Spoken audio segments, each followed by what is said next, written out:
Hello বন্ধুরা, তোমরা সবাই কেমন আছো? আশা করি তোমরা সবাই ভালো আছো আর আমিও ভালো আছি। আজকে আবার একটা নতুন রেসিপি নিয়ে চলে এলাম, আলু দিয়ে রুই মাছের ঝোল।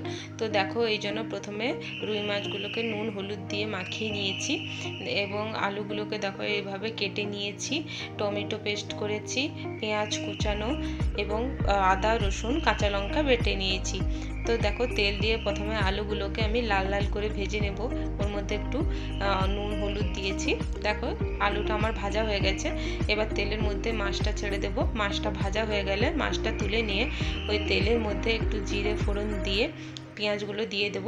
পেঁয়াজগুলো লাল হওয়া পর্যন্ত অপেক্ষা করব। দেখো, লাল হয়ে গেছে। এবার এর মধ্যে আদা রসুন কাঁচা লঙ্কার পেস্ট দিয়ে একটু নাড়িয়ে নেব এবং এর মধ্যেই দিয়ে দেব হলুদ গুঁড়ো লঙ্কা গুঁড়ো দিয়ে একটুখানি নেড়ে ওর মধ্যে দিয়ে দেব পেস্ট করে রাখা টমেটোটা পেস্ট করে দিয়ে দিয়েছি। দেখো, তেল ছেড়ে দিলেই এর মধ্যে আমি আলু দিয়ে আর একটু কষিয়ে নেব এবং তারপরে একটু জল ঢেলে দেবো। জলটা দেখো ফোটা পর্যন্ত ওয়েট করব। ফুটে গেছে। ওর মধ্যে আমি ভেজে রাখা মাছগুলো দিয়ে দেবো, দিয়ে ঢাকা দিয়ে দেবো।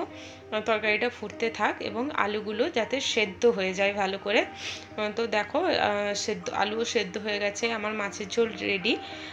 তো দেখো, তোমরাও একবার বানিয়ে আর কেমন লাগলো অবশ্যই জানিও। ভালো লাগলে আমার চ্যানেলটাকে সাবস্ক্রাইব করে দিও এবং লাইক কমেন্ট শেয়ার করতে ভুলো না কিন্তু। চলো বন্ধুরা, টাটা।